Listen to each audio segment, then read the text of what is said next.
देखिए जिला दर्शन में हमने 2 जिले पढ़े थे, आज तीसरा जिला है सांचौर। पाली और ब्यावर हमने पढ़ लिया था। सांचौर अधिकांश जो नए जिले, सब अधिकांश क्या सभी नए जिले बने, उसकी स्थापना तो 2023 को सीएम अशोक गहलोत द्वारा की गई है। फिर सांचौर जिला किसका हिस्सा है? जालौर जिले का। जालौर जिले को अलग करके सांचौर बनाया गया। पहले सांचौर क्या थी? ब्लॉक थी, तहसील थी, है ना। अब इसको डिस्ट्रिक्ट बना दिया गया है। सांचौर जिला बनाया गया, इसमें 4 तहसीलें मिलाई गई। सांचौर तो है ही एक तो खुद और प्रॉपर, चितलवाना, बागुड़ा और रानीवाड़ा। बागुड़ा खेतलाजी के लिए प्रसिद्ध है। बागुड़ा खेतलाजी के लिए प्रसिद्ध है, ये बागुड़ा क्षेत्र है वो, जो लास्ट बाड़मेर बॉर्डर पर पड़ता है, बाड़मेर जिले के पास आता है, इसलिए पड़ोसी जिला बाड़मेर आया है, इसलिए लास्ट बाड़मेर के पास पड़ता है ये। सांचौर के बारे में, ये एक पहले भी प्राचीन नगर है। सांचौर एक रियासत रही पहले भी। इसमें संस्कृत में इसको सत्यपुर कहा गया, संस्कृत तो लिखा गया, साहित्य लिखा गया उसमें सत्यपुर, और जैन साहित्य इसको सत्यपुर कहा गया है। लूणी नदी पर स्थित अंतिम नगर है। राजस्थान में जहाँ लूणी नदी होती खत्म होती है, अंतिम छोर पर ये सांचौर स्थित है। सांचौर में टोटल 5 नदियां बहती हैं, और इसको मेन रूप से इसको याद रखना, इस सवाल क्या क्या बनते हैं सांचौर में से। पहली चीज स्थापना पूछेगा, एक तो। दूसरी चीज में पूछेंगे किसका हिस्सा रहा, तो ये जालौर का रहा। और इसमें तहसील तो 4 थे, तो खास नहीं, चलो नहीं पूछे ये ठीक है। लेकिन ये पूछ सकता है कि लूणी नदी पर स्थित अंतिम जिला है ना, 1, ये 2, ये 3, और ये मेन सवाल ये राजस्थान का पंजाब किसे कहते हैं, तो सांचौर को। पहले इसी में तो जालौर बन जाता था, लेकिन अब वो प्रॉपर सांचौर बना दिया गया है। पड़ोसी राज्य गुजरात और राजस्थान के बॉर्डर पर स्थित बनते हैं, और इसमें पड़ोसी जिले हैं वो 4 लगते हैं, जालौर, सिरोही, बाड़मेर, बालोतरा। क्यों बालोतरा इसलिए लगता है क्योंकि बाड़मेर से अलग किया गया है, पहले बाड़मेर में था, तो ये दोनों पड़ोसी हो गए। और जालौर का हिस्सा तो रहा ही है पहले, और सिरोही तो जालौर का रहा ही पहले, इसलिए वो 4 जिले इसके बॉर्डर पर आते हैं, पड़ोसी जिले हो गए। चलिए आगे।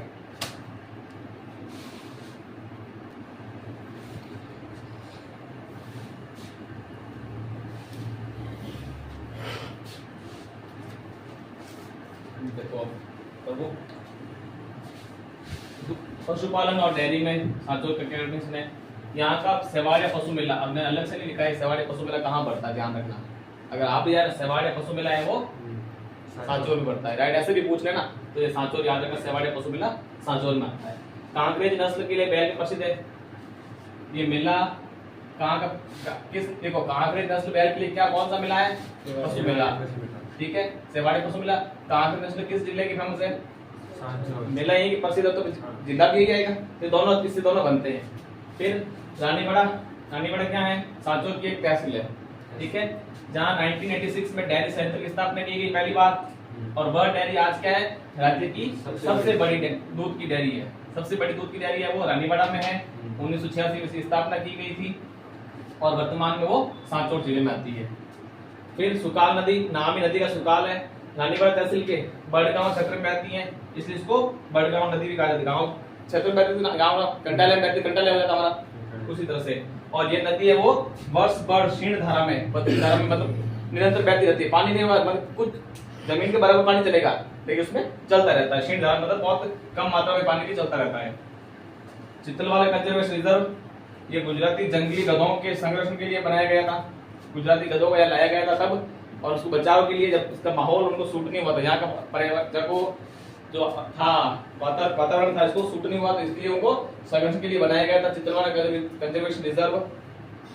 और जालौर जिले में भी बनाए, दोनों सांचौर और चित्तलवाड़ा और जालौर दोनों में स्थित है। दोनों आधा जैसे आता है कुंभलगढ़ अभयारण्य में पड़ा था, उदयपुर, राजसमंद, पाली तीनों फैला था, वैसे ही ये है, दोनों में चित्तलवाड़ा और जालौर जिले में भी है। और बड़गांव को जालौर का कश्मीर, राजस्थान का पंजाब कौन सा है? सांचौर, और जालौर का कश्मीर है वो बड़गांव है, ध्यान रखना। ये भी दोनों जिलों में आता है, सांचौर में भी आता है, जालौर में भी आता है। ये बड़गांव वाला सवाल देख याद रखना इसको थोड़ा। चलिए आगे देखो, इधर नर्मदा नहर परियोजना अधिकांश में 90% कह सकते, इसमें सवाल बनता है। 90% तो मैं कह सकता, 10% वो पेपर बनाने वाला डिपेंड है, 90% तो मैं भी कह सकता हूँ। 27 मार्च 2008 को इस नहर की शुरुआत की गई। ये इस परियोजना का पहला सवाल ये बनता है कि शुरुआत कब की गई, तो 27 मार्च 2008 को। इस परियोजना से लाभ लाभान्वित कौन से जिले हो रहे हैं? तो दो जिले, सांचौर और बाड़मेर। पहले जालोर और बाड़मेर था, अब अलग हो तो सांचौर और मुख्य रूप से सांचौर और बाड़मेर हो गया है। ये राज्य की पहली ऐसी परियोजना है जिसमें संपूर्ण सिंचाई वो फव्वारा पद्धति से होती है। फव्वारा विधि से, है ना, ड्रॉप क्या कहते हैं उसको, पद्धति को कहते हैं, उसका इंग्लिश में याद नहीं आ रहा, मैं बताऊंगा क्या। ड्रॉन अलग होता है, ड्रॉप का बूंद बूंद सिंचाई आएगी, फव्वारा पद्धति की होती है ना। हाँ, यह राज्य की ऐसी परियोजना है जिसमें संपूर्ण सिंचाई वो फव्वारा पद्धति से होगी। फव्वारे लगा करके फसलों तक पानी पहुंचाया जाता है। और कहां से निकलती है? गुजरात राज्य से निकलती है, और बांध सरदार सरोवर बांध से ये निकाली गई है। यानी कि इसमें पहला सवाल, कब शुरुआत हुई, कौन कौन जिले दबाने होते हैं, क्या विशेषता इसकी, और कहां से निकल गई? एक इन चार लाइनों में 4 सवाल इसके बनते हैं। फिर आता है सिद्धा माता मंदिर, जालोर के सांचौर के सिद्धेश्वर गांव में सिद्धा माता का मंदिर एक दर्शनीय स्थल है। सिद्धा माता है वो साची ब्राह्मणों की कुलदेवी है, तो है ही सांचौर में है। सिद्ध कहाँ है? तो सांचौर, बस ये बाकी तो जैसे चलो हटो। तो किसी कुलदेवी है? साची ब्राह्मणों की। इस मंदिर में जो शिवलिंग है उसको सिद्धेश्वर लिंग कहा जाता है। फिर रणखार, तो रणखार है वो चितलवाना तहसील में स्थित है, बस ये रखना। रणखार गांव का नाम ही रणखार है, तहसील चितलवाना है, जिला सांचौर है। प्रशासनिक परिदृश्य, जब नया जिला बना तो नए कलेक्टर एसपी लगाए गए। कलेक्टर हैं पूजा कुमारी और एसपी है सागर। तो अधिकांश कितना करंट यही पूछेगा। पाली पुराने जिले उनके नहीं लिखा, ये पाली के पहले कलेक्टर कौन था? पाली के पहले कलेक्टर वो तो ऑलरेडी जिला है ही है, नए जिला उनके अलग अलग किस्म के। अगर पाली जिला तो पहले ही था तो इनका अलग बनाने की जरूरत था। ठीक ट्रांसफर होकर नहीं आते हैं, इनके तो प्रथम पहले यही बनाएंगे ना। पाली तो बहुत पुराना हो गया, तो संभाग बनाए तो संभाग के एक्ट बहुत कुछ है हैं, ये प्रथम संभाग के एक्ट कौन है? संभाग है जोधपुर वाले रहता है अभी, उसका अंडर जोधपुर वाले के अंडर में अभी औरत है संभाग है। और क्या लगी पाली की बना दी, बना दी, किसको बनाया? नाम तो पता नहीं, लेकिन है औरत है। औरत है, पता कर बताऊंगा।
राजस्थान का पंजाब अभी हमने देखा कौन सा है? सांचौर। राजस्थान का प्रथम गौमूत्र बैंक सांचौर को सांचौर में स्थित है। और राष्ट्रीय कामधेनु विश्वविद्यालय एक स्थापित किया गया, वो भी सांचौर में बनाया गया है। और पहली बायोगैस परियोजना है वो हिंदुस्तान पेट्रोलियम निगम लिमिटेड HPCL ने जो अपनी पहली बायोगैस परियोजना की स्थापना की वो है सांचौर में की थी। याद रखना ये चीज, इसके बारे में देखते हैं। चलिए ये जिला कंप्लीट हुआ। नेक्स्ट हेडिंग लगाओ तो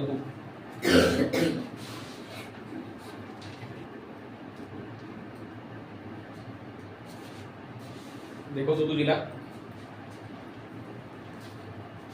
स्थापना नया बना, स्थापना भी वही डेट आएगी 7 अगस्त 2023 को अशोक गहलोत द्वारा किया गया।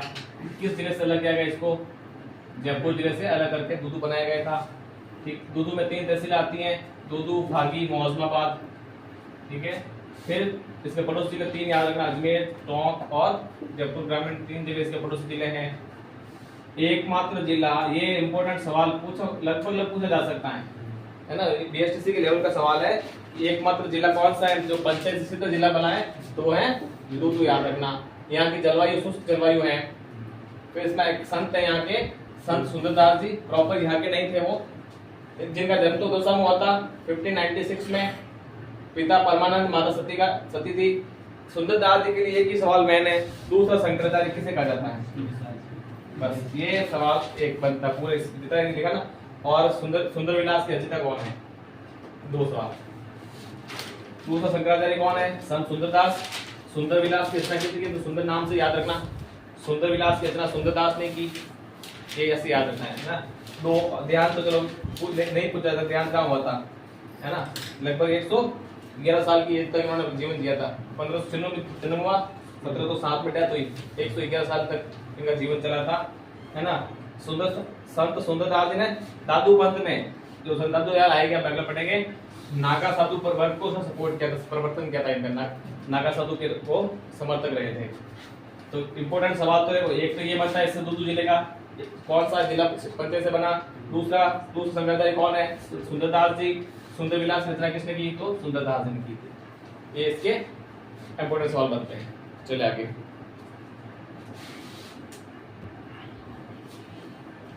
देखिए, संत दादू दयाल को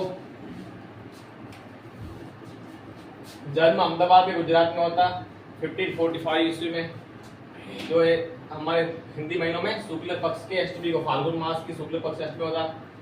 उपनाम इंपॉर्टेंट है इसका संत दादू दयाल का। राजस्थान का कवि जिसे कहते हैं दादू दयाल को, ये इंपॉर्टेंट चीज है। गुरु का नाम बुड्ढन जी, जिनको वृंदानंद जी के कहा जाता था। स्थापना दादू पंथ की स्थापना किसने की? ये सवाल बनता है इसमें से। तो संत दादू दयाल ने की थी। इनकी प्रधान पीठ कौन सी? नहीं, नारायणा, दूदू जिले में स्थित है। ये 1 2 3 तो अभी याद करना, ये इंपॉर्टेंट तीनों चीज बनते हैं यहाँ। फिर दादू दयाल जी 19 वर्ष की आयु में राजस्थान आ गए। 1568 ईस्वी सांबर में अपना पहला उपदेश दिया। इंपॉर्टेंट क्वेश्चन, दादू दयाल ने अपना पहला उपदेश कब दिया या कहाँ दिया? कब दिया? तो 1568 ईस्वी में। कहाँ दिया? तो सांबर में दिया था। दादू पंथ के सत्संग स्थल को अलग तरीका कहा जाता है। या अलग तरीका से आप क्या समझते हैं? सब पूछ सकते। सवाल कैसे बन सकता है कि अलग तरीका से आप क्या समझते हैं, अलग तरीका से क्या तात्पर्य है, या अलग तरीका क्या है, या फिर दादू पंथ के सत्संग स्थल को क्या कहा जाता है? किसी भी तरीके से पूछ सकता है इस चीज को, याद ध्यान रखें। तो वो अलग तरीका है, सत्संग स्थल है दादू पंथ के लोगों का। दादू पंथ के मंदिर दादू द्वारा कहा जाता है। जो भी दादू पंथ के जो मंदिर होते हैं उनको दादू द्वारा कहा जाता है। और देहांत इसका तो मारवाड़ ढूंढाड़ की यात्रा करते हुए 1602 में नारायण आए थे, जहां उन्होंने उनकी प्रधान पीठ रही नारायणा, यहाँ पर वो 1602 में आए थे। फिर और 1603 में ज्येष्ठ शुक्ल अष्टमी को, सॉरी कृष्ण अष्टमी को इनका देहांत हो गया था। दादू दयाल जी का शरीर तो बहराना की पहाड़ी दूदू जिले में ही है, ध्यान रखना, क्योंकि नारायण में डेथ हुई, नारायण दूदू जिले में, तो ये बहराना की पहाड़ी कहाँ स्थित है? दूदू जिले में। दादू खोल नामक स्थान पर रख दिया गया था। दादू पंथ इस स्थान को पवित्र मानते हैं, जहां पर दादू दयाल की जो डेड बॉडी रखी गई थी उस स्थान के लोग पूजा करते हैं। दादू पंथी मर्द व्यक्ति को जलाते या दफनाते नहीं है। याद रखना, किस पंथ के, किस संप्रदाय में या किस धर्म के लोगों में कहा जाता है कि किस संत के अनुयायी कुछ भी कह सकता है, अपने डेड बॉडी को जलाने या दफनाने की प्रवृत्ति नहीं अपनाते या उनमें जलाने या दफनाने का रिवाज नहीं है, तो वो दादू पंथ के लोगों में ये रिवाज नहीं है, ध्यान रखना। ठीक है, चलिए आगे।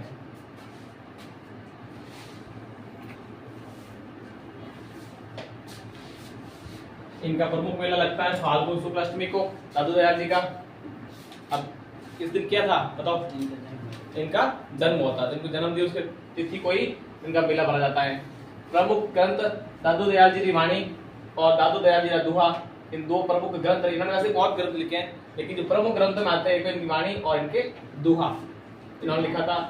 दादू दयाल जी अपना उपदेश और सरल रुंडाड़ी भाषा, जिसको सद्दूगढ़ी भी कहा जाता है, इस भाषा में उन्होंने अपना उपदेश दिया था। संत दादू दयाल थे वो निर्गुण भक्ति करते थे, निर्गुण भक्ति का संदेश इन्होंने दिया था। निर्गुण भक्ति क्या होती है? सगुण निर्गुण संपजन पढ़ाया आपको ना। सुप्रसिद्ध कायाबेली इंपॉर्टेंट, पूरे इसमें एक तो ये बनता है इंपॉर्टेंट क्वेश्चन, दादू दयाल वाणी और दोहा किसने लिखा? फिर कायाबेली की रचना किसने की? कायाबेली की रचना भी संत दादू दयाल ने की थी। एक प्रसिद्ध ग्रंथ है कायाबेली रचना है, वो संत दादू दयाल ने की थी।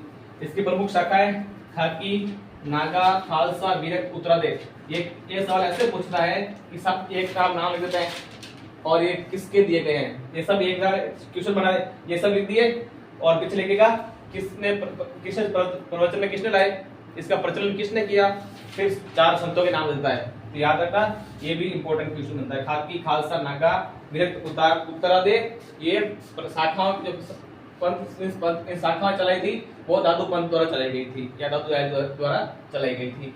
इनके प्रमुख शिष्य, टोटल शिष्य इनके 152 रहे। प्रदान शिष्य तो बहुत सारे थे, लेकिन जो मेन रूप से चलाए शिष्य थे इनके 152 शिष्य इनके मेन थे, जिनमें से 100 शिष्य तो क्या थे?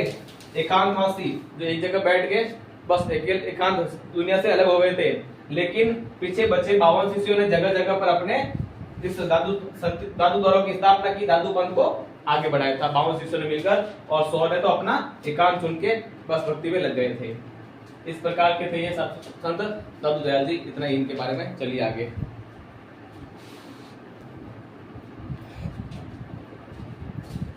इसी के साथ आप एक दुदू में है माधो राजपुरा दुर्ग। दुदू से लालसोट जाने वाले मार्ग पर यह दुर्ग स्थित है। दुदू से जब लालसोट जाते तो रास्ते में ये दुर्ग आता है। सवाई माधो सिंह प्रथम ने, वहां के जो शासक थे, मराठों पर विजय प्राप्त करने के उपलक्ष्य में ये माधो राजपुरा कस्बा बसाया था। मराठों से युद्ध हुआ, जीतने के बाद में माधो राजपुरा एक कस्बा बसाया गया, टाउन बनाया गया। माधो राजपुरा कस्बे को नवासर, इंपॉर्टेंट चीज है कि बंदे नवासर क्या है, नवासर किस जिले में, नवासर किस कस्बे को कहा जाता है? कस्बा है माधो राजपुरा, जिला है दुदू। 2 चीज याद रखना पूरे ना। ये अब कहाँ स्थित है? तो दुदू जिले में स्थित है। दुर्ग माधो राजपुरा दुर्ग कहाँ स्थित है? तो दुदू जिला। कस्बा पूछे नवासर कौन सा, किस कस्बे को कहते हैं? तो माधो राजपुरा, और किस जिले में है? तो दुदू में है। फिर प्रशासनिक तौर पर दुदू जिले के प्रथम कलेक्टर अर्तिका शुक्ला को बनाया गया और पुलिस अधीक्षक पूजा अबाना को बनाया गया। एट प्रेजेंट में ये दुदू जिले को संभाल रहे हैं दोनों। ठीक है, बाकी जिलों की चर्चा अगली क्लास में करेंगे।